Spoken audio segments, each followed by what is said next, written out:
FM, but today my class is totally related to one specific module. Which is it? Today the class is exclusively linked with the area of module D. Under module D, what do we cover? Under module D, we cover the topics of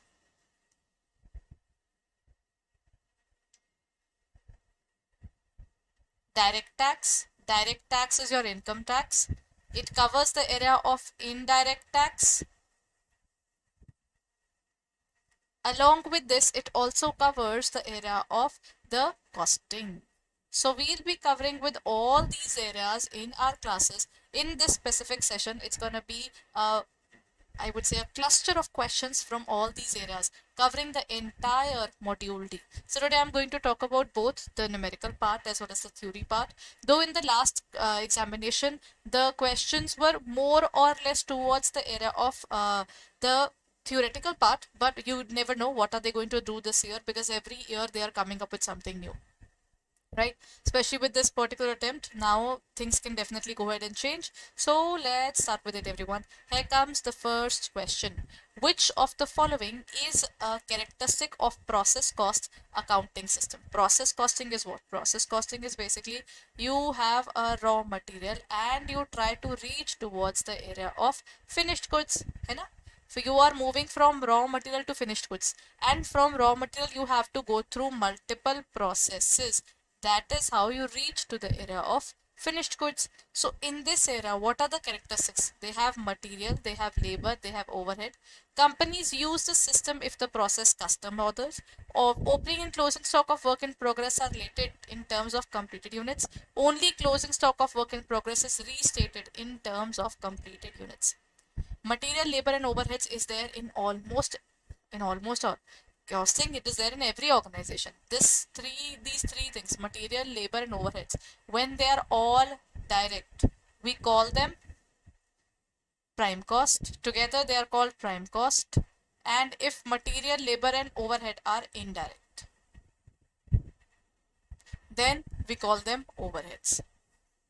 So this is how we take it up. So companies use the system if they process custom orders. No, this is there in terms of job costing. Okay, this is a question of job costing. So in this case, I would go with answer number C. That is opening and closing stock of WIP. We have something that we are making that is in progress, and then we try to complete the units, or we also call it finished goods. Done, everyone? Acha, the next question. When the sales increase from 40,000 to 60,000. Okay, it has increased from 40,000 to 60,000. The profit increases by 5,000. What is the PV ratio in this case? The PV ratio would be change in profit upon change in sales here. If we talk about the profit has been plus 5,000 and the increase in sales has been plus 20,000. So that makes a total of what amount? What would be the amount according to this? It goes up to the area of 25%. PV ratio, if given, it is actually contribution upon sales. But if we are given the area of, sorry, this is PV now, profit volume ratio. This is profit volume, then it is contribution upon sales, or otherwise if we take it, change in profit upon change in sales. It goes like this. Okay, per unit is this. But if multiple years are given, then we can take up change in contribution or change in profit, whatever is given, and divide it by sales. Next question. State which of the following are the characteristics of service costing? High level of indirect costs as proportion to total cost, use of composite cost units, use of equivalent units, 1, 1 and 2, 2, 2 and 3. What would be the correct answer? We're talking about service costing, also called operating costing, because we are working now. So it's going to be operating costing or service costing.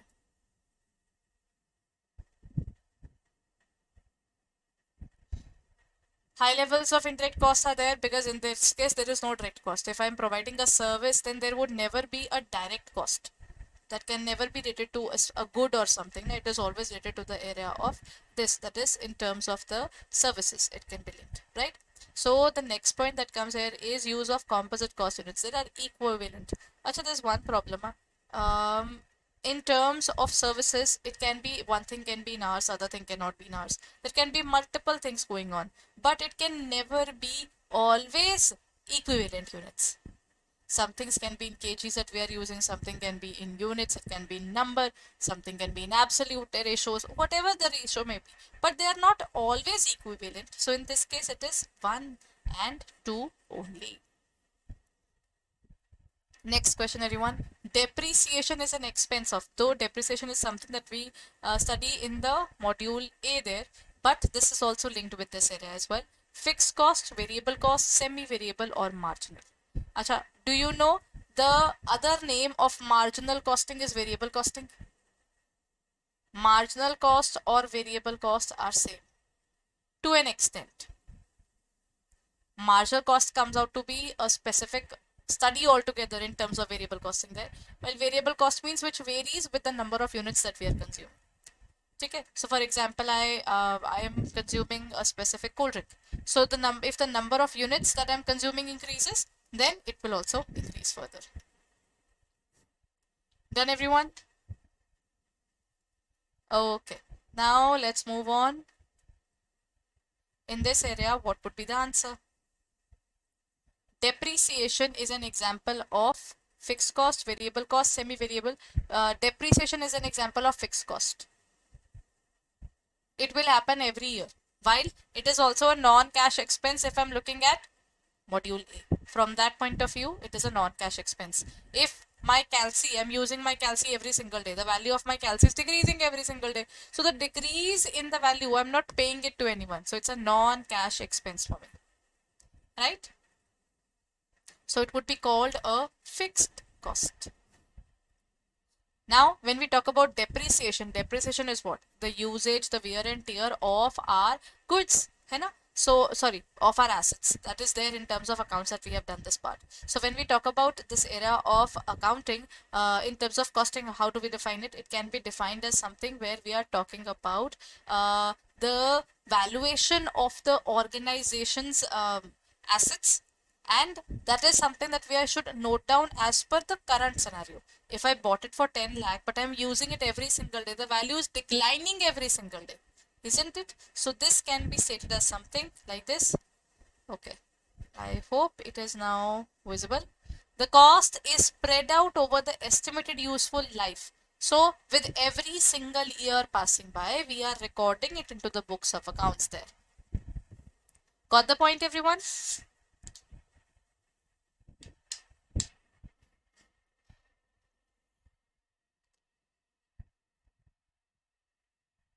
This topic is covered not only in the area of the module A, but is also a concept which is covered in this particular topic as well.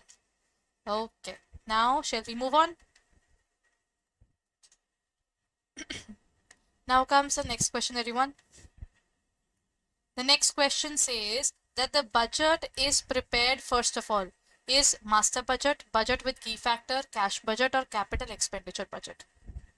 When we talk about the area of the budget in terms of the budget that is prepared first of all, which is the budget that is prepared in the very beginning. First of all, whenever we are starting, we are always looking at the sales that we can make. So in this case, the first thing is based upon our sales. Okay. The second thing that we define it upon is, that is, then after we know the sales value, then we would like to know the purchase price of it as well, na? So that means if I sell that, if I can sell up to 10,000 units, so out of those 10,000 units, that is something I'll sell. My opening stock was already of 2,000, so I have to produce the remaining 8,000. So in this case, can you say you just have to go backwards? You have to go backwards, है ना? So in this case, this would be the production budget. Based upon this, we were making this production budget and then we realized ki, oh, first of all, check up the plant utilization as well. Labor that we are using as well. That can be a problem, na? So in this case, it is budget with key factor. Key factor is the bottleneck activity, which is the limiting factor, which doesn't allow us to work with the maximum capacity. It is limiting us. To a great extent, it is limiting us. ठीक है?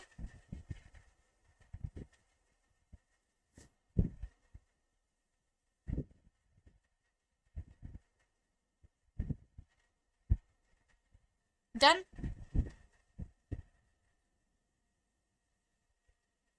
So in this case, it is the budget with the key factor. Next question.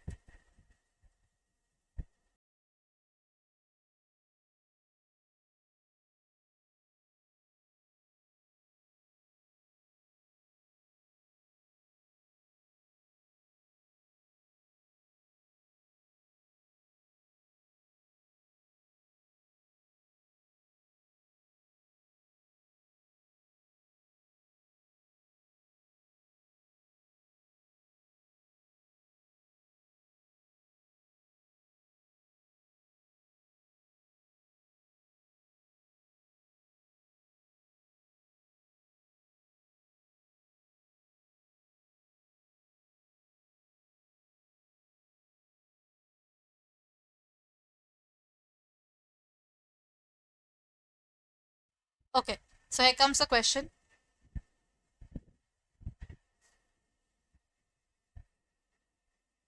For the purpose of proof, material cost variance is equal to material usage variance, material mix variance, material price variance plus material usage. This is basically what would be your MCV. What's MCV, everyone? Material cost variance, the cost that we are incurring when we are using things in our business.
So what would be the value? MCV, material cost variance, is equal to material price variance plus usage, price plus yield, mix plus yield. What would it be?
Apologies. Let's continue further. When we talk about the material cost variance, which is MCV, it talks about the cost. है ना? This says that what would be the cost. So in terms of cost, how do you find cost first? It is basically your standard quantity into your standard price minus actual quantity into actual price. That's how we find our material cost variance. So what is the formula that we'll be using in terms of material cost variance altogether? This is a cluster of MPV, that is price variance, as well as it is MPV plus MUV, that is material price variance plus material usage variance. So can I say that cost variance is equal to MCV is equal to MPV plus MUV? In today's class, or maybe in the marathon, I'll be covering the particular question regarding the formula for this. If I think maybe in this class only we'll be able to cover it. If not, then you will find it tomorrow at 6 p.m. Kindly be there. I'll be starting with my mega marathon. It's going to have a lot of questions for your examination. So kindly be there at exact 6 p.m. everyone. Acha, this is the formula MPV plus MUV. Okay, acha, this is covered here only. So let me give you a view about this. Can you see this, everyone? Okay. First of all, let's talk about this. Material cost variance is equal to MCV. Standard cost minus actual cost. Material price variance is what? MPV is standard price minus actual price, and there outside we have actual quantity. Then we have material usage variance, how much of it is being used. That is MUV. Okay, keeping it switched off for the moment. It is standard quantity minus actual quantity into standard price. Okay, you can keep a screenshot of this, or you can look out for my Telegram channel. There you will be able to find all these things. JAIIB 2023 Niharika ma'am, you'll be able to find this particular topic there itself. Okay, so this is the particular topic. Just have a look at MCV, MPV and MUV. In the examination, they can ask you the formulas in terms of standard costing. This is one of the toughest costing chapters, I would say.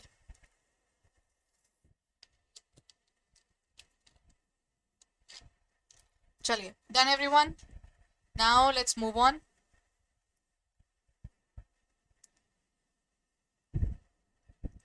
Okay, here comes the question. The PV ratio will increase if, how will the PV ratio, that is contribution upon sales, that is contri, we call it contri, but exactly what do you mean by contri? This is sales minus only the variable cost. We are not reducing the fixed cost. So you get contribution. When you remove fixed cost, what is left? In this case, I'm writing it here, sales minus variable cost is equal to contribution, and minus the fixed cost will give us profit.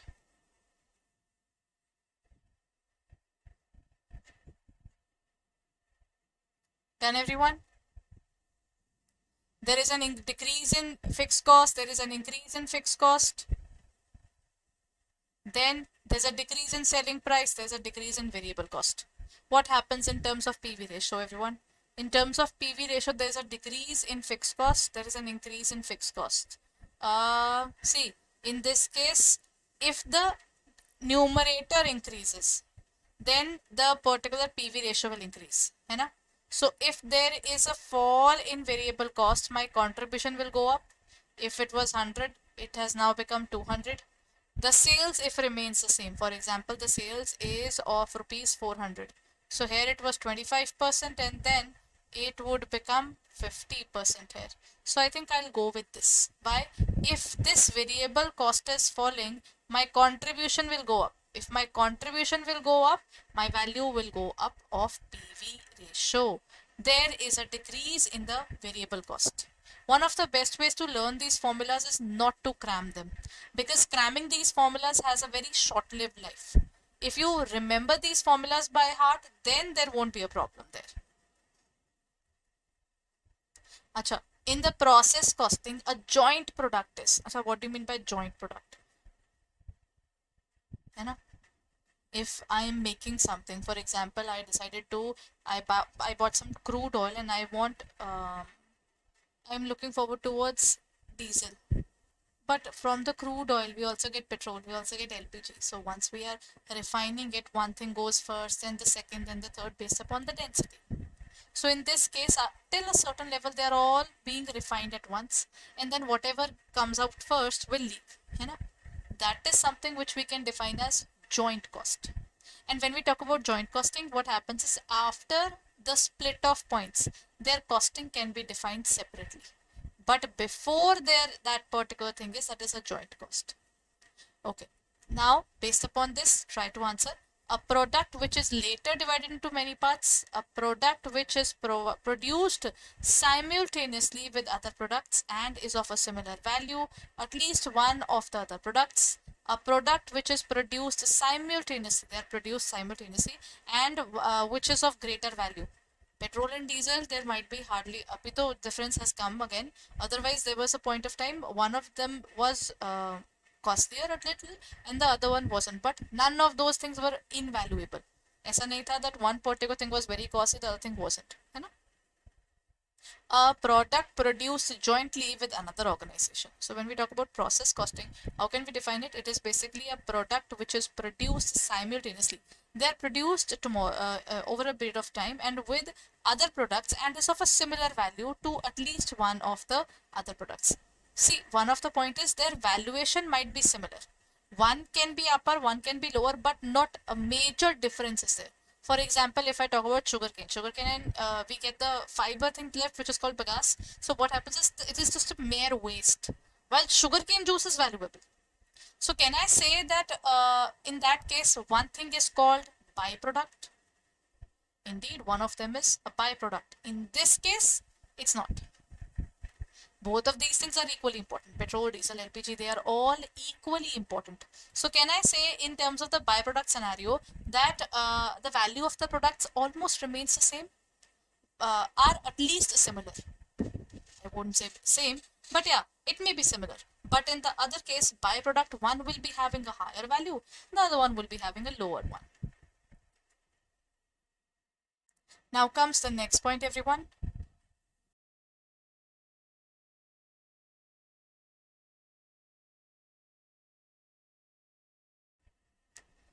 Cash budget of ABC Limited forewarns of short-term surplus. Which of the following would be appropriate action to be taken in such situation?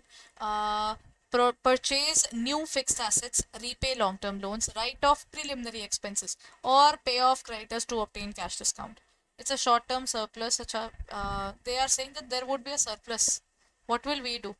I don't think if I get a lot of money in short term, I'll be using it for some long-term thing. Isn't it too scary that whatever is there in terms of the business, which is some short-term finance, we're using it from some long-term finance? So what will it be? Purchase new fixed assets, repay long-term loans, repay write off preliminary expenses. None of these things is a better idea. It's better to use short-term funds for something short-term. That is, pay the creditors early to obtain a cash discount. Because we'll try to get a discount by paying off our creditors first. Creditors are those people to whom we owe money. I am supposed to pay money to my creditor. Then the difference between hours paid and hours worked is called labor rate variance, labor efficiency variance, idle time variance, or net efficiency variance. What would it be? The difference between hours paid and hours worked. The difference between the two will be called the labor idle time variance. Because for certain time the people aren't working and we have to pay for that as well. For example, the break period, the break that we are giving, sometimes it gets extended because of some internal reasons as well. Not only sometimes, for example, if the plant machinery are down, at that point of time we cannot make them work, but we'll have to pay them because they turned up for the office that day, na? So in this case their salary will still be paid for that particular day. Done.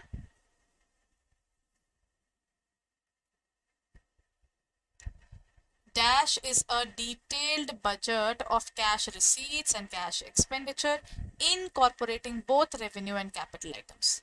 Cash budget, capital expenditure budget, sales budget or overhead budget. Dash is a detailed budget. This is a detailed budget in which we are recording the cash receipts and cash payments, both revenue and capital. They are not worried about revenue and capital. They are moving towards only receiving cash and paying cash. If they are worried about only these two things, then what will it be called? Then in this case, the answer would be the cash budget. Okay? Next point, which of the following statements is or are correct? A material requisition note, that is a request that is made for direct material to be used, is to record the issue of direct material to a specific job. A typical job cost will contain actual cost for material, labor and production. Job costing is highly customized. I'll be doing something specifically for you. That is covered here, and non-production overheads are often added as percentage of total production cost. Pluses, job costing method can be applied in costing batches. 1, 1 and 2, 1 and 3 or 2 and 3. What would be the answer according to this?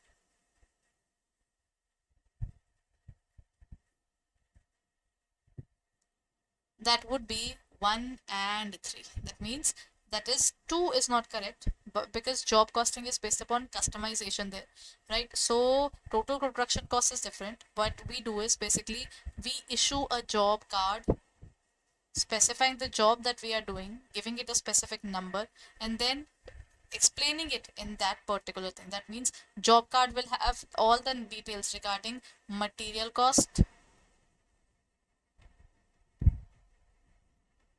labor cost and overhead.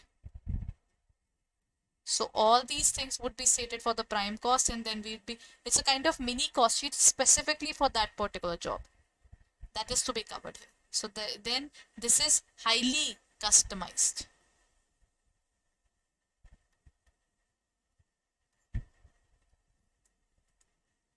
Done, everyone? The term cost refers to what? The present value of the future benefits, the value of the sacrifice made to acquire goods or services. Then we have the area of the assets that have been given benefit but now expired, and the price of the product sold or the services rendered.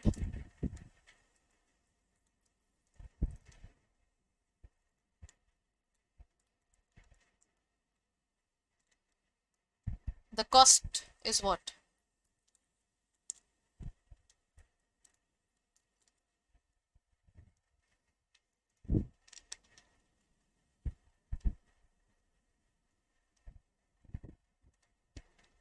See, if I'm buying a good or I'm buying a service, I have to make a certain payment for it. Now, if I have to pay certain amount to acquire that particular thing, that is called this, the value of sacrifice made to acquire goods or services. The value of sacrifice made to acquire goods or services. The term cost refers to the value of sacrifice made to acquire goods or service. Then, okay. The price of the product sold or service rendered. In accounting, this is covered in terms of monetary value of raw material, finished goods, labor, products, equipments, everything would be covered here. Achha, everyone, what do you mean by margin of safety?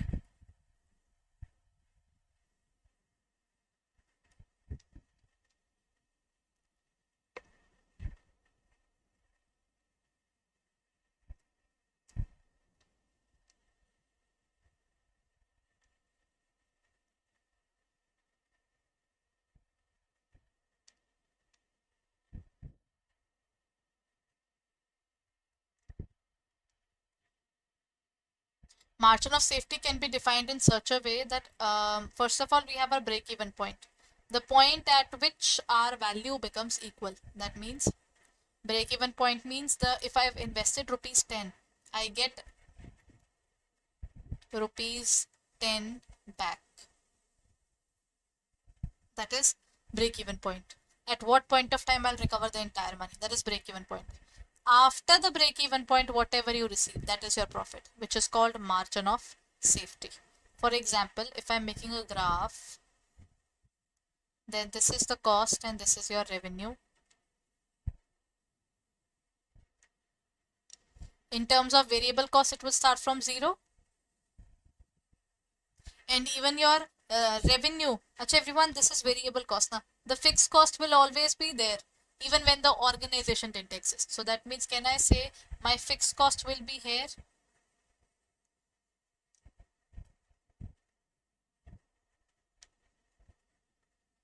Based upon this fixed cost value, can I say this will be my total cost, adding up both? Then we have to find our total revenue as well. When we are trying to find total revenue will always start from here. Now the point at which the cost and the revenue meets, this is called break-even point. When whatever we had invested in terms of costing is all recovered. If this angle is bigger, this means you have more profit in future. If this is smaller, then it would be like that. This is margin of safety.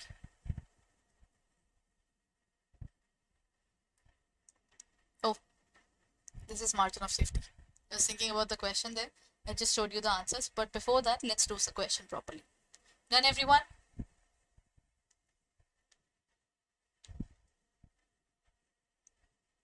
Now, solving the question towards your right side. For the given product, the selling price is 15.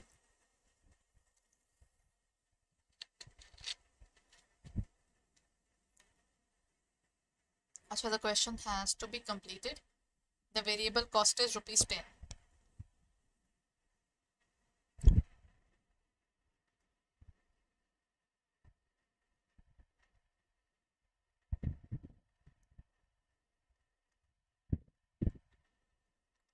It is rupees 10. And how many units are we selling? Units sold is 35,000. है ना? One more thing, I'm adding it up. Fixed cost.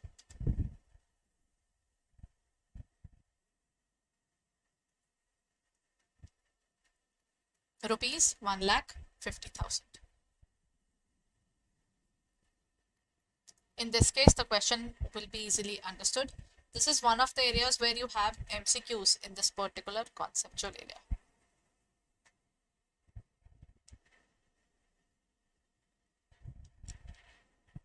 Now, got the question, everyone? What would be the answer for this question? First is you have to write sales minus variable cost. Selling price is 15 minus the variable cost which is 10. The amount that comes out into your hand is 5. Number of units sold is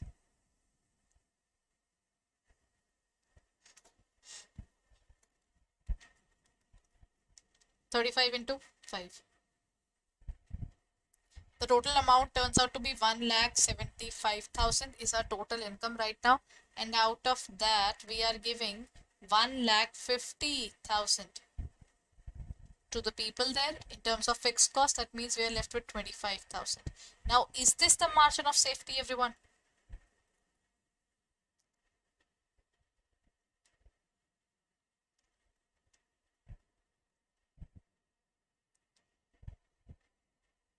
In terms of margin of safety, it means the particular amount of goods when we started selling gave us the profit. ठीक है?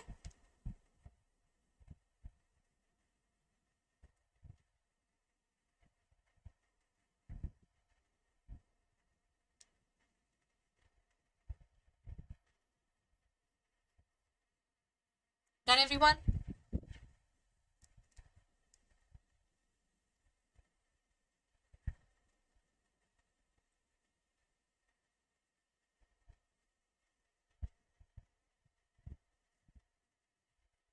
चलिए. Now, let's find it out. If your Profit comes out to be 25,000. The value for the margin of safety would be profit upon sales.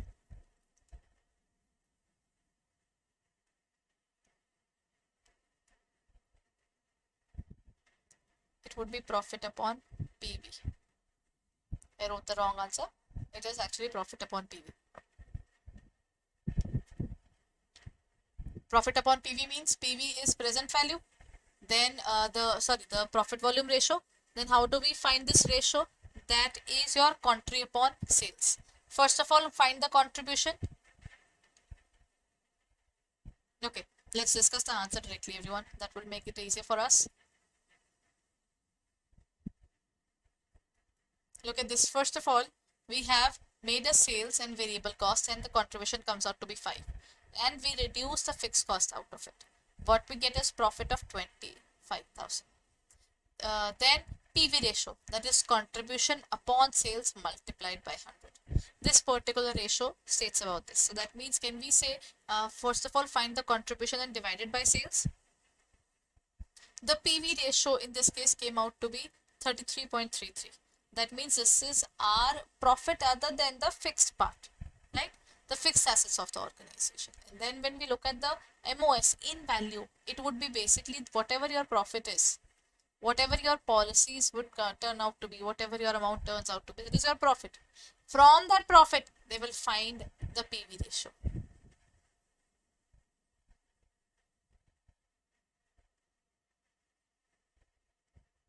Done, everyone? Then MOS can be defined as, what was the ultimate profit? 25,000. I told you it's very important. Divided by whatever your PV ratio was. So in this case, what would be the answer? It would be 75,000 all in all.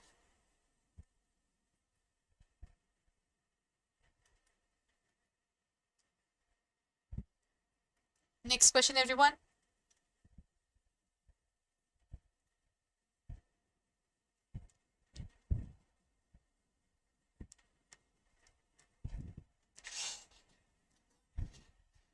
From the manufacturing concern or a manufacturing company, which of the following is an example of period cost rather than product cost?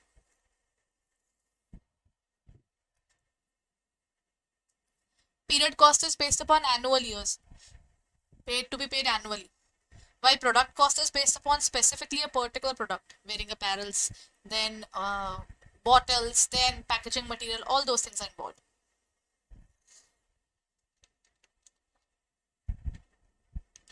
So what would happen in this case? We can find it out like depreciation on factory equipment, commission to salesman, wages and machine operator, or insurance on factory equipment. For the manufacturing company, which of the following is an example of period cost rather than the product cost? Period is over the period of time, you know, and rest, I think there are many things that I can directly assign towards the area of towards this area when we talk about the answer there. Depreciation is for a long period there, right? But this is sometimes, this can be allocated to the machinery in which that particular asset is used. Commission to the salesman, it can also be related to one particular product.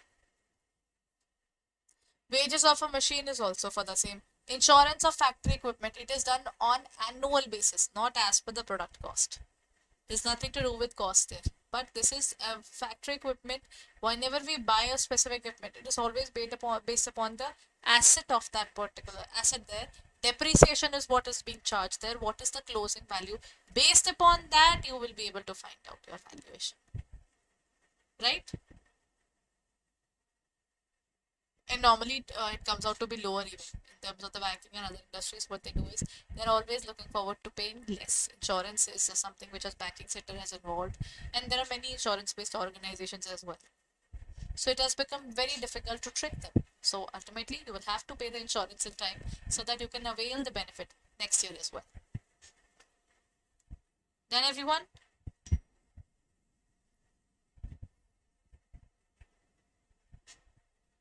Acha, what would it be? Estimated wages for January is 4,000. February is 4400. If the delay in payment of wages is half month, the number of wages to be considered in the cash budget for the month will be, what would be it? 4000, 4400, 46 or 42? Okay, in January we might have to pay 4000.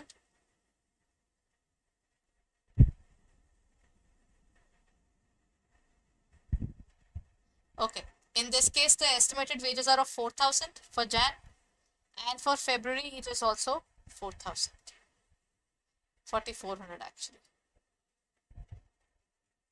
When we talk about February, it turns out to be 4400. That means in this particular year of January, we made at least a profit of 400. Profit too, that too in terms of cash. If the delay in payment of half a month as wages is given, half a month means this 4000 gone, 2000 given here, and 2000 I'll give it to someone else. Then the someone else has to be showed as well. So in this case, whenever we have cash now, we try to accumulate it. You just have to specify at what place we are using it. The number of wages to be considered in cash was for the month of the budget of family. It's 4000, 4400, 4600 or 4200. Answer is 4200.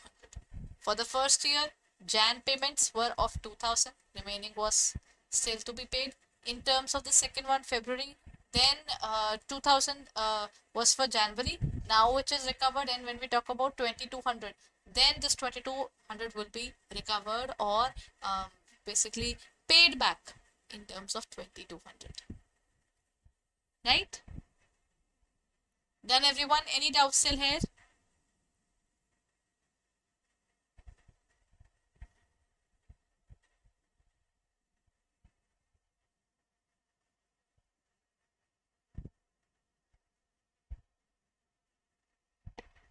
Done everyone?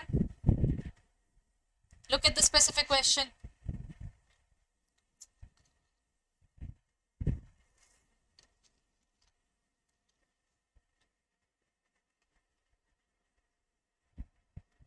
Chaliye, moving on. This question is regarding GST. Which one of the following statements is not correct? GST is aimed at broadening the tax base and also at a better tax compliance. GST is charged only on the component of value addition in every stage. GST has resulted in doing more business more difficult. And then GST ensures that IDT rates and structure are uniform in the country.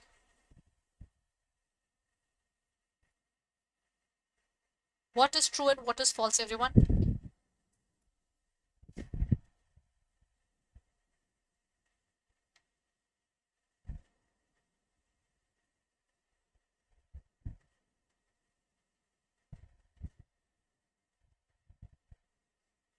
What will be the value, everyone, in terms of GST?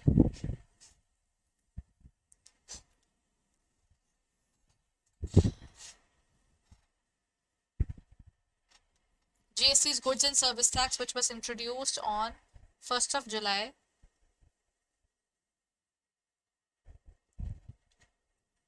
2017. So, which one's wrong? GST has resulted in doing more business. As per GST, it has made things easier. But if you go to the practicality of the situation, GST has made things more difficult in terms of uniformity, in terms of compliance. Most of the clients are either sitting in the CA's office to finish off their books of accounts or going to the area of GST, getting their returns done in time, because otherwise they will lose the input tax credit from the person from whom they want to buy those things. So this happens. So this has definitely resulted, but that is there only in terms of understanding, not in terms of writing. So we still say that it has made things easier. So GST has resulted in doing business more difficult. Okay? So in this case, GST has resulted in doing business more difficult. Next question, everyone. Which one of the following erstwhile taxes have been replaced by GST?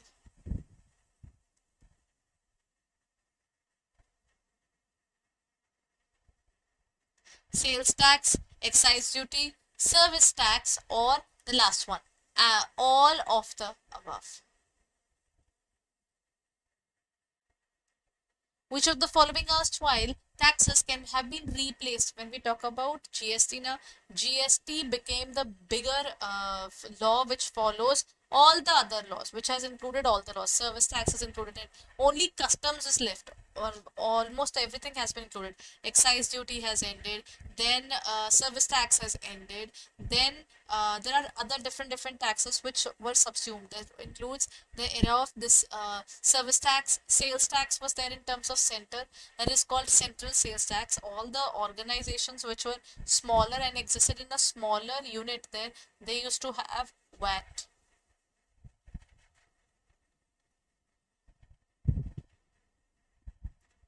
Done. So this has replaced all of the above.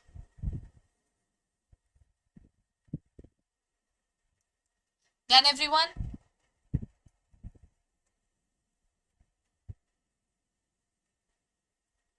Next point.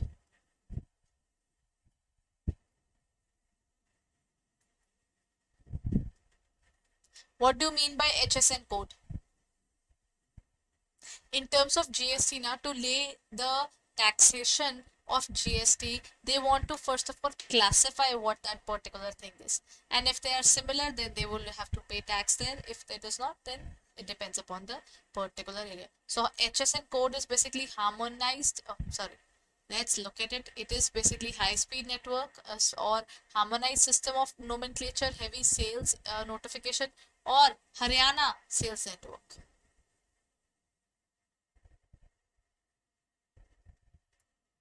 Done, everyone? So in this case, what would be the answer? That would be harmonized system of nomenclature. They define a particular rate, and sometimes you get things in terms of being general, right? Then for utensils and all, we can find there is a particular method that is used. For something which is unique and which is basically antique, the amount will vary based upon the GST as well, right? So in this case, the correct answer is HSN.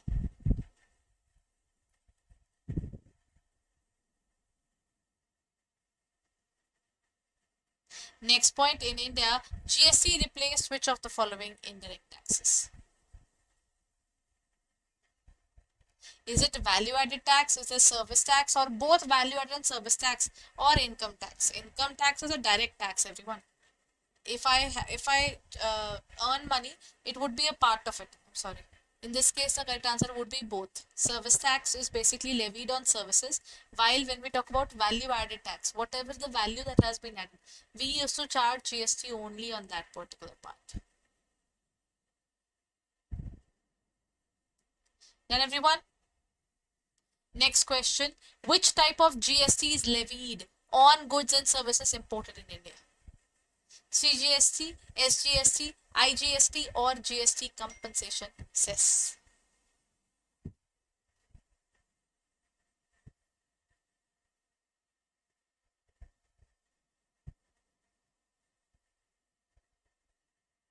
Acha, when we talk about when the goods are important to our country, this cannot go to a specific state. You know, then otherwise every single country would be, every single part of the country would be like, we need to sell our we need to do our own things, you know. So basically when we talk about which type of GST is levied on goods and services, for example, okay, when we are buying goods, they are imported, you know, but till the time they are not cleared, they are termed as imported. So while you are trying to buy it, you will find out the IGST in this case. Ideally, what happens is whenever we are involved in terms of goods and services which are highly imported in India, then there you cannot put SGST and CGST because that is not related to your service. है ना? So I would think of कि if when we talk about imported there, in terms of Customs Act, they have specified that you can collect the tax from this area. So in terms of this, that is IGST, this integrated goods and service tax is levied as soon as I download something, or I would say as soon as we are providing any goods and services. I used to download the important papers and note it down, so that's what I just said. So in this case, the correct answer would be IGST. Done?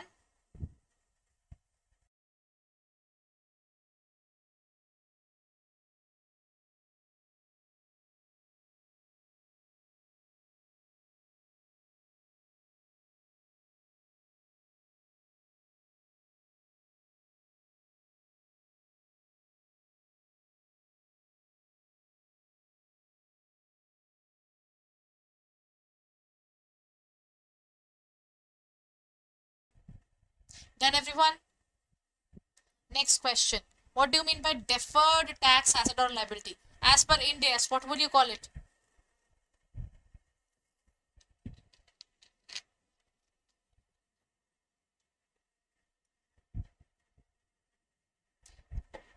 I think let's make the question visible for you.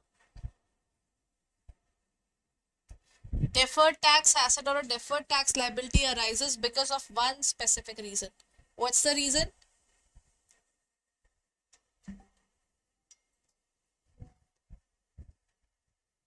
Difference between company's account as well as the income tax.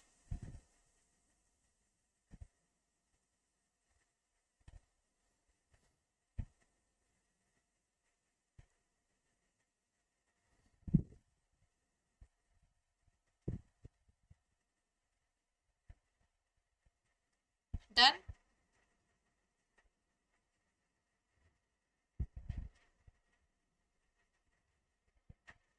When we talk about Ind AS, Ind AS has got deferred tax. This is the difference in the tax or the profit in terms of the net profit as per the accounting system or as per the income tax department.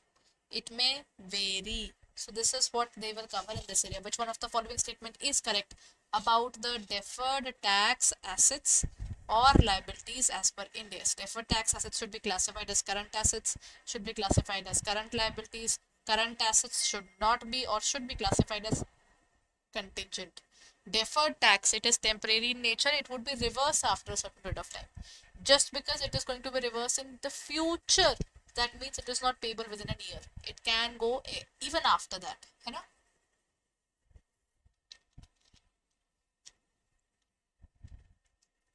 If it can go further, then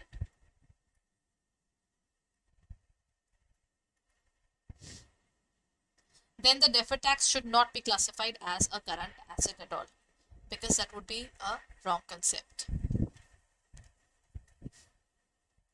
Acha, here comes the section ATU. In which area do you find the section ATU? ATU is covered into the area of Income Tax Act 1961.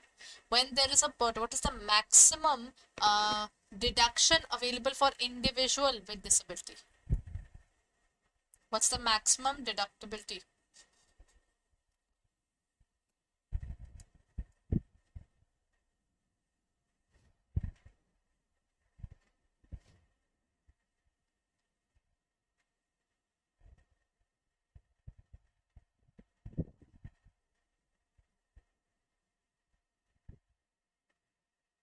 There is one particular mistake in this particular area. I think I'm just changing it for you.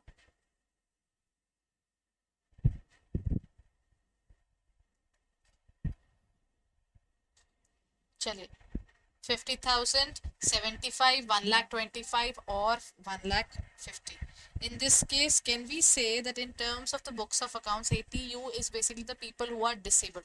They have one or the other kind of disability due to which they are facing a lot of problems. So what do they do in this area? What do? They exactly, if a particular person has a specific time of disability, then if it is not severe, then they get a benefit of 75,000. But if it is severe, then it can go up to maximum of rupees 1,25,000. That's why I had to change the question. The correct answer is actually C.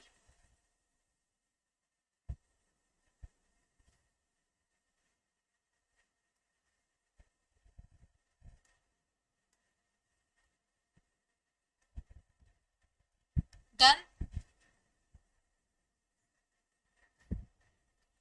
What do you mean by ATG, everyone? Okay. ATG, what type of donations are eligible for deduction? All donations made to any charitable organization, donation made by a foreign charitable organization, donation made to a specific eligible charitable organization, or donations made to a political party.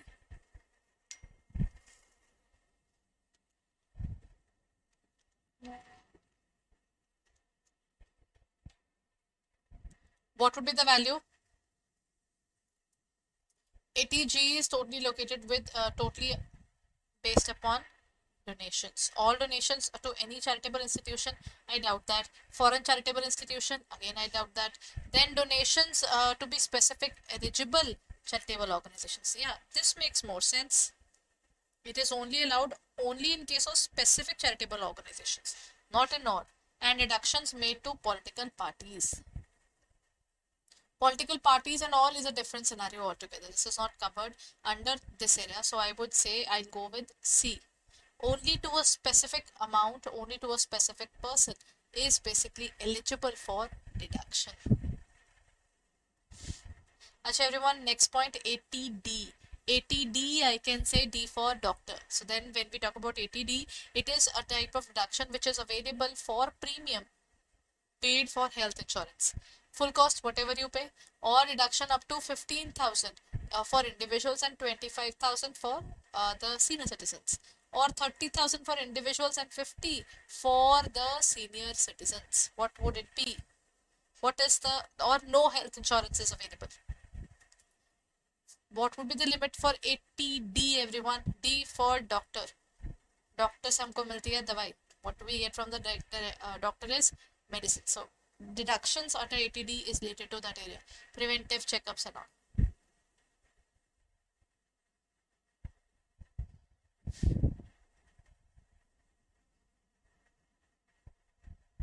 For ATD, for adults like you and me, we can have around 50,000 rupees as deduction, and we can have up to 30. And the one who are old, who are above 60, they can do it for more than that. They can go up to they can be going up to 50,000 altogether. Along with that, we also get, in case we are having preventive health checkups, that is also allowed. That is also part of it.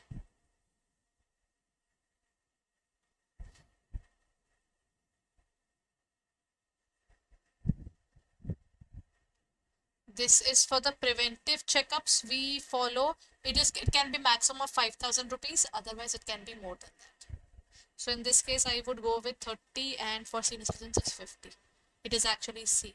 For you and me, it would be 30, and for any senior citizenship, if they are looking forward to it, then it would be rupees 50,000.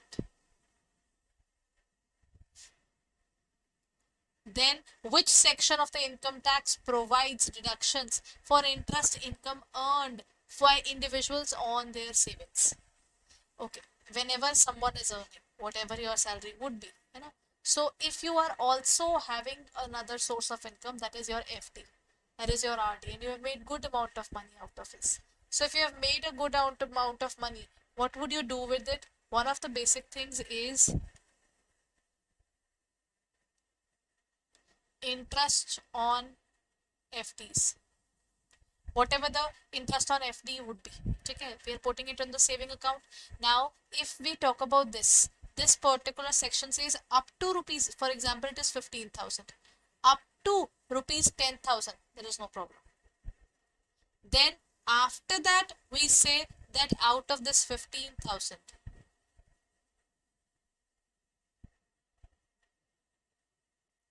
out of this 15,000, that is the total there that I have kept for such things, and the income earned by individuals on saving account. So in this case, this is only up to the limit of 10,000. That if you try to save your money, then in terms of this area, ATTTA charitable work is kind of this in this area. What do? They would give you a deduction up to 10,000 rupees. That's the limit of it. So it cannot exceed that. Remaining 5,000 rupees will still be taxed. Okay. So then if I get interest on savings, it is completely taxable. The interest portion is taxable in my hands, and a deduction up to rupees 10,000 can be deducted in terms of 80D. Sorry, 80 TTA. TTA and TTB. TTA is for you and me, and the people who are old, who are above 16, for them it is 80 TTB. 80 TTB. Done, everyone? Next point. In which type of the GST return is the taxpayer required to provide details of the outward supply? GSTR1, GSTR2, or GST3 or 3B, or GST4?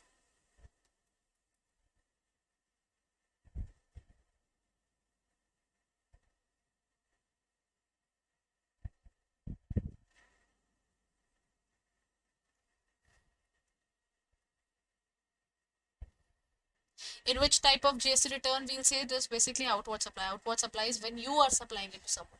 You have to collect the GST and you have to pay it to the GST department. Hai na? So this is what they are calling about. So this would be the output return. When we talk about output return, it will be GSTR1. Just to make the output return. After this, there are series of things to be taken care of. There is a good number of forms available. It is all online now. So in terms of geometry, in terms of, sorry, the GST even, the working has been better, and even their execution has been better. It is GSTR1. Everyone, next point is, which body is responsible for administrating and implementing GST in India? CBDT, then GSTN, CBIC, or National Stock Exchange? पता है when the department decided कि नहीं, we'll change these particular names, they were coming to Central Board of Indirect Taxes and Customs. They said that we won't continue with the other. What we are doing is, as we won't go as per the Finance Act, we'll be looking forward towards our own identity. Then this particular act, which subsumed excise, this subsumed the area of the CBIC, has definitely make sure that everything is under its control in terms of this area. Then CBIC means all the amounts which are supposed to be paid in terms of GST, if there's any litigation required, how do they work accordingly to it? Right? So in this case, what would be the answer? CBDT, CBIC, and then we have GSTIN or NS or NSC.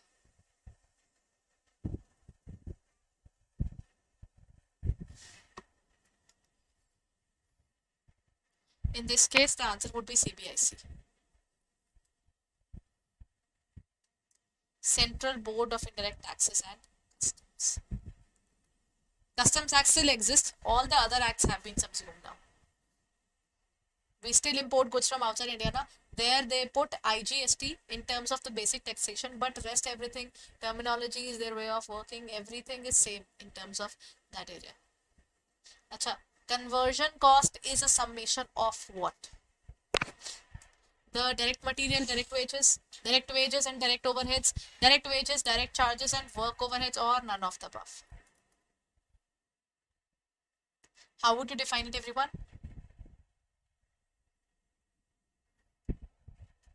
Conversion cost is a summation of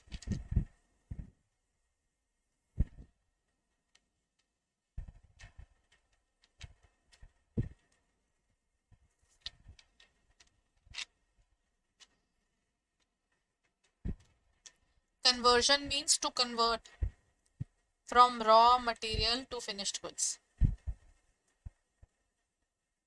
है ना? That would be raw material to finished goods. And how do we work upon this? We work upon this in such a way that it includes direct material and direct wages and overheads, direct wages, direct charges and overheads, or none of the above.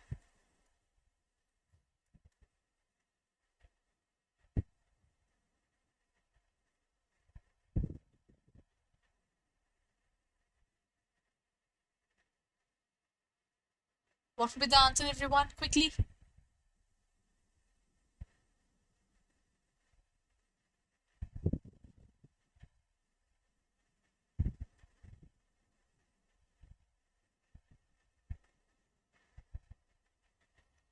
When we talk about this area, that means when we are talking about conversion, this includes everything but not material. Always remember. Why? Because this is basically material, labor, and overhead, and this is indirect material, indirect labor, and indirect overhead. We have got these things. These are called all direct, and these are all called indirect. When we are looking at direct material, this is something which is being converted. So won't it be like this? Direct labor, then direct expenses, indirect material, indirect labor, and indirect expenses. All these things would be added. That means the answer would be C. Because two things are given and work overheads are basically given together. Writing it again, everyone. Direct labor, direct material, then direct labor and direct overhead. So one is indirect. Then there is indirect material, indirect labor, and indirect overhead or expenses. Overheads are basically the expenses which are other than the main one. So we call it direct expenses on the above side. So all those expenses are clubbed together. Then we find out our works overhead. Next question. In the inventory valuation, which method is not used and why? Not written why, but let me ask you why. Which one of the following is not an inventory valuation method?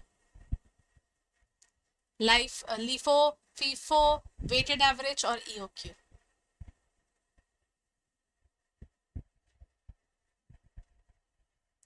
FIFO, LIFO, weighted average, or EOQ? Do you know when it comes to uh, the area of inventory valuation? Normally, it should be recorded at cost or NRV, whichever is less. But do you know there's a particular method which they do not use in their country?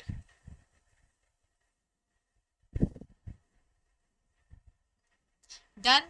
FIFO is first in, first out. LIFO is last in, first out. Weighted average can be said as the weights are assigned to different areas and they become more important or less important. And the last is economic order quantity. What quantity should be ordered at what point of time that we can have more in future as well. We will have time to it. Okay. So that is FIFO is whatever comes first goes out first. Then LIFO is whatever comes last will go out first. That is wrong because the trending price of today will be sold. Then what about the previous things? First of all, we have to finish the previous and then we continue further now. So in this case, the answer would be LIFO.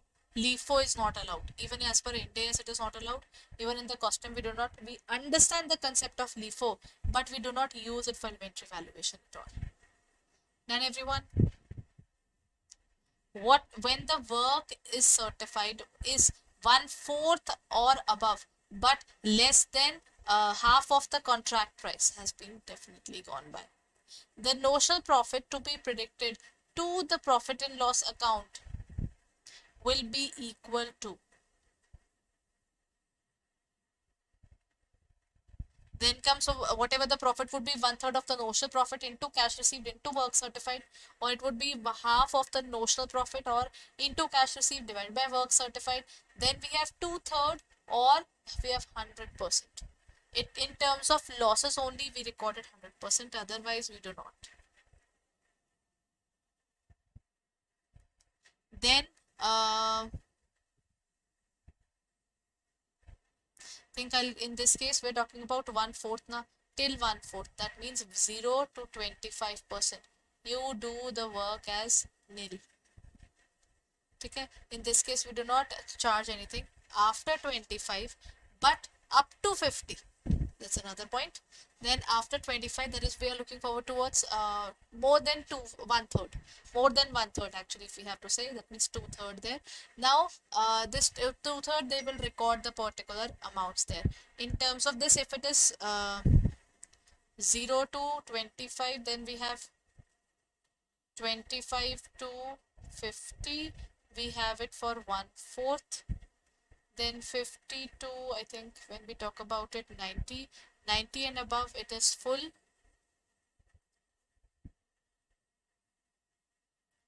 Then in terms of, then we have 50 to 90%, there we record it at 3 by, we will record it at, for 1 by 4 it is 1 by 3 and 2 by 3.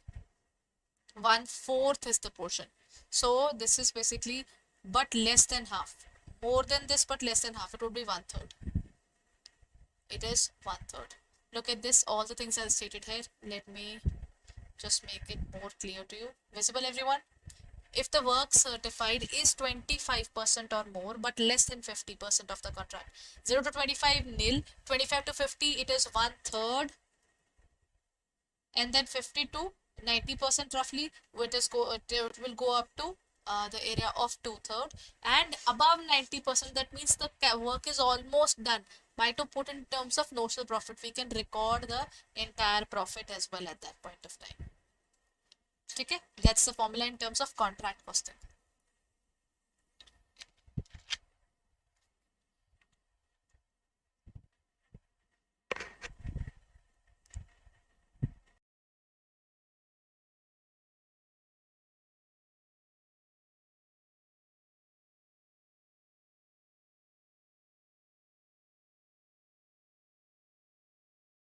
Okay, now let's continue further, everyone. Here comes the next point, the question related to the standard pricing. Now let's look at this question as well. This question says that which of the following equations can be used to calculate material quantity variance? One of the best ways to find is, we are talking about material quantity variance. Always take the quantity variance in between. That means we have standard cost minus standard quantity and actual quantity. Okay, it's gonna be, this is material quantity variance na. Then we will have the standard quantity and actual quantity here, and we will have the standard price outside.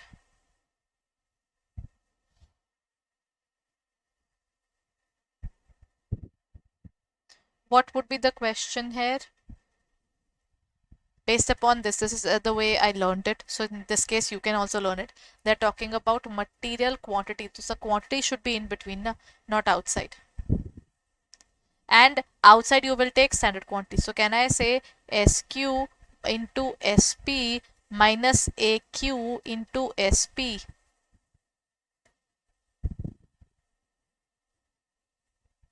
So in this case, can we say the answer would be C? Actual quantity into standard price and minus standard quantity into standard price. That means we're trying to find whatever the difference is coming up here. Done, everyone? Okay.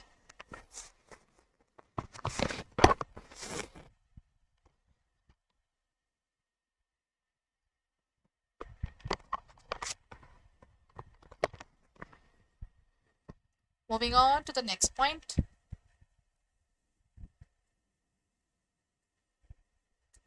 Okay, it is related to the area of idle time. Let's adjust it a bit for you. What do you mean by idle time?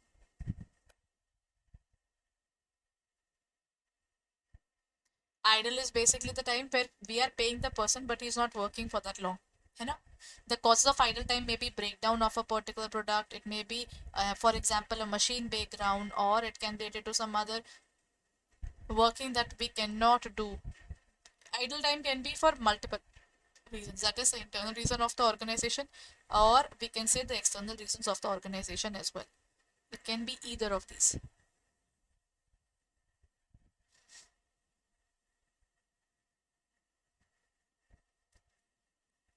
Now, what would it be? Idle time when direct labor employees are being paid but have no work to do. Sometimes we pay them. Why would we pay them? because if there is no work and if we do not pay them, then they will go to some other organization and my skill labor is gone. A breakdown in product, for example, a machine breakdown that halts the production process, time spent waiting for work due to bottleneck or holds up at an earlier stage in production process, running out of vital direct material, having to wait for a new delivery of material from a supplier, or all of the above. What would be the answer? Idle time occur when the direct labor employees are being paid. They are sometimes being paid while they are not even working. What would be the answer in this case?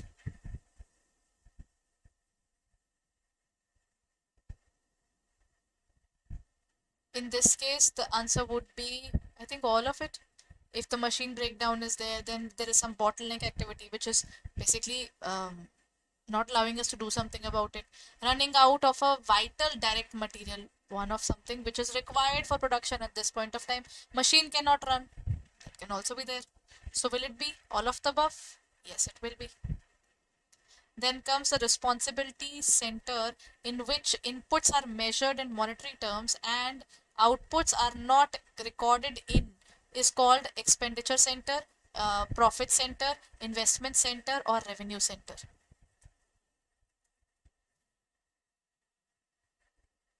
What would it be? A responsibility center in which inputs are measured in monetary terms. We're just talking about inputs now, we're not talking about outputs. This is totally related to the area of expense. Abhi to we are just spending money. Whatever we'll make out of it is a different scenario altogether. At this point of time, we are just spending. Okay. What was break even point? Break even point is that point where whatever we are putting money into it can be recovered properly. Which of the following would take place if a company is able to reduce its variable cost? Contribution margin, break even point. Increase, increase, decrease, decrease, increase, decrease, or decrease, or increase. What is the particular point according to you? If country regarding divided by margin increases, our break even point will go up.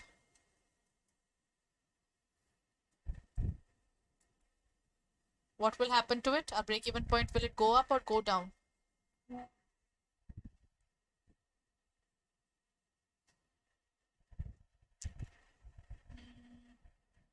If contribution upon margin both increase, then okay, when contribution upon margin is increasing, that means we are making more money right now. That means our break even point will come further, it will come nearer, it won't be far off, it would be very near to us. So I believe the answer would be increase and decrease. If your sales minus variable cost comes out to be 10,000, normally now when we say break even point was at 10,000 units, now your contribution is increasing. If your contribution increases, that means you are able to recover the money before time. That is C there. That is, increase in the contribution margin will have a positive impact on the break even point. Done, everyone? This is the formula. Sales less variable cost will give us the contribution, and then we, for the break even point, we use this formula actually. Break even point is equal to contri upon, it is actually, sorry, fixed cost upon contri. Fixed cost upon contribution. So as soon as you receive more money, your break even point will come nearer. Next question is based upon concepts of accounting, which is called uniform costing.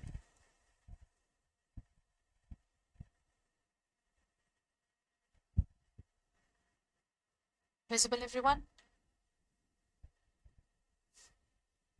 Uniform costing is a kind of costing which is used in terms of a single enterprise having a number of branches, each of which manufactures the same set of products with the same facilities.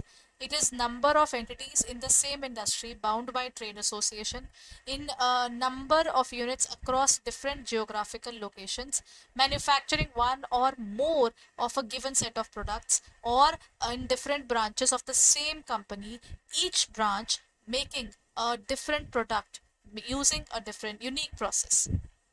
Uniform means having uniformity. Matlab everybody having a uniform or similar way of working. So can we say we can have different branches of the same company, they can have a particular way of working which is different, but they are still Acha, the question is actually asking which is not fully or successfully applied. When you are all unique, then you cannot have one particular method, na? Then it would be called D. The different branches in the same company, each branch making a different product. Everybody has a different product, different units, different maintenance factors. All those things are different, na? So when this thing happens, then what will happen? When you have a unique, you don't have any uniqueness, then you can go for uniformity. If it is, then we have a problem.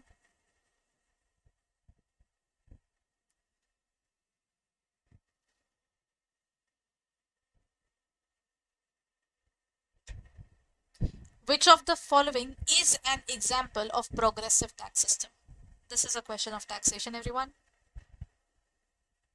Flat tax, regressive tax, proportional tax, or graduated income tax. Progressive means something which increases with the increase in income. That is called progressive. Which decreases with the increase in income. That was regressive. Matlab, in terms of GST, GST is basically a regressive tax. You have to pay 5%. It is huge number if the person has a very less amount in his pocket already. If you have 100 rupees and 5 rupees is very hurting for you. If you have 1 lakh, then paying 5,000 will not make a big difference to you. So that means that is a regressive tax. While when we talk about progressive, that will increase gradually over the period of time. So what would it be? That would be graduated income tax. In terms of income tax, we have slab rates. For example, in the old tax regime, it is 0 to 2 lakh 50. For a normal person like you and me, 0 to 2 lakh 50, it is nil, no payment of tax. Then 2 lakh 50 to 5 lakh, it is actually 5%.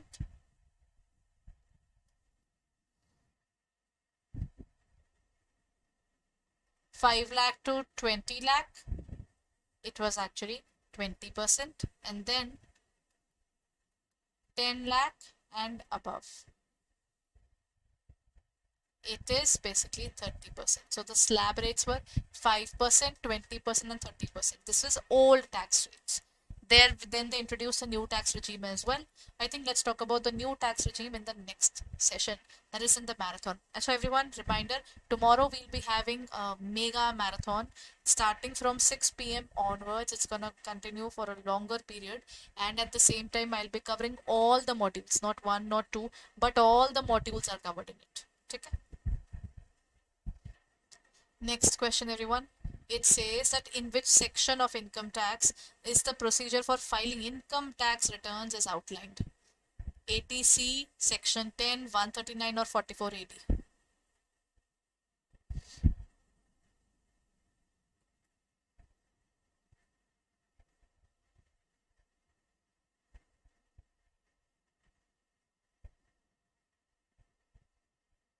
It would be section 139. Under section 139, 139.1 is the normal return. Then we have 139.2. Then we have 139.3, 4, and 5. They are all defined under this particular area regarding the ways through which we can file the income tax returns. That is section 139. Next, what is the tax rate applicable for long-term capital gains in India? For individuals, 10%, 15%, 20%, or 30%. What would be the tax rate, everyone?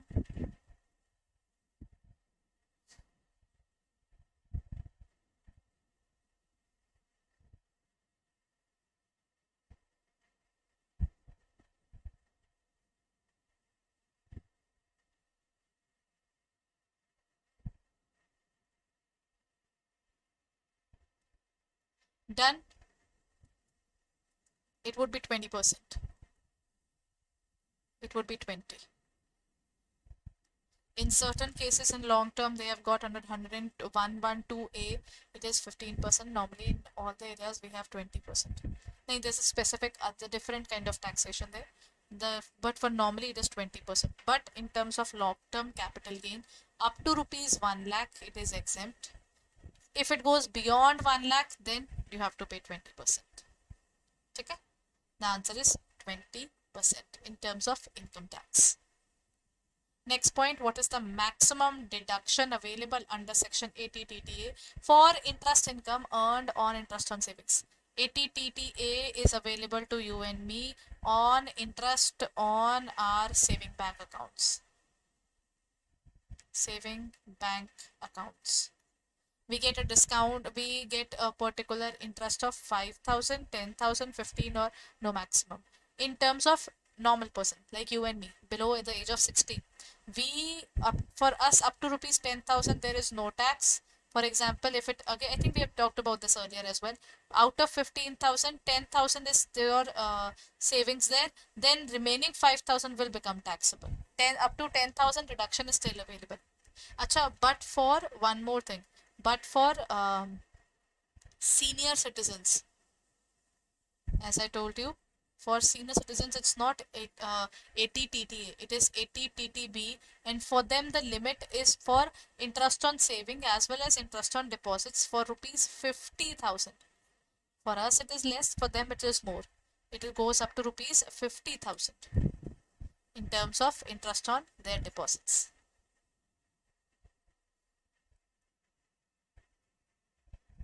GST is levied on which of the following transactions? Sale and transfer of goods, import of goods, lease of goods, or all of the above? Where do you put GST? GST was started in on 1st of July 2017. It was introduced. Then this particular Act is basically, GST Act is working upon supply of goods and services. That means either it can be goods, it can be services. For both the cases, if there is a supply, it is applicable there. If we have Customs Act, then in this case, since it is not it is not state based, ST and CGST is not levied, they levy IGST in that case. That is integrated goods and service tax in case of customs. We have just done this question as well. In this case, it is all of the above. Done. Which one of the following items are not in the GST regime? Alcoholic liquor for human consumption, then bank services, insurance premium, or transport. Till now, they are not covering what exactly? But basically now when GST was introduced, now state governments faced a lot of problem. State governments were having problem because their revenue was badly hampered. So what they decided was ki, okay, then we should be given a specific amount of money, right? We should be given a specific amount of money altogether. Then how would we be paid? In this case, when we are talking about specific amount, then okay, one is a state and one is basically the center. What has happened is, if something is happening within the state, then we have CGST as well as SGST. Matlab half of it will go to the center, half of it will stay with you. While if it is at the center, it is always at the center they have IGST. Matlab think about it, state is losing a lot of money. Whatever taxes they used to cover, those taxes are not applicable, and at the same time whatever they would earn from their state, half of it goes to the center. So basically in this case states faced a lot, right? So in this case they are asking which of the following is not covered under GST regime. That means this is covered under state tax, that is alcoholic liquor. Okay, liquor is covered here for human consumption.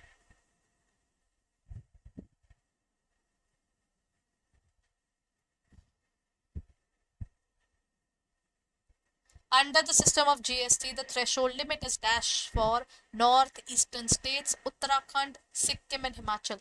25 lakhs, 20 lakhs, 15 lakhs or 10 lakhs.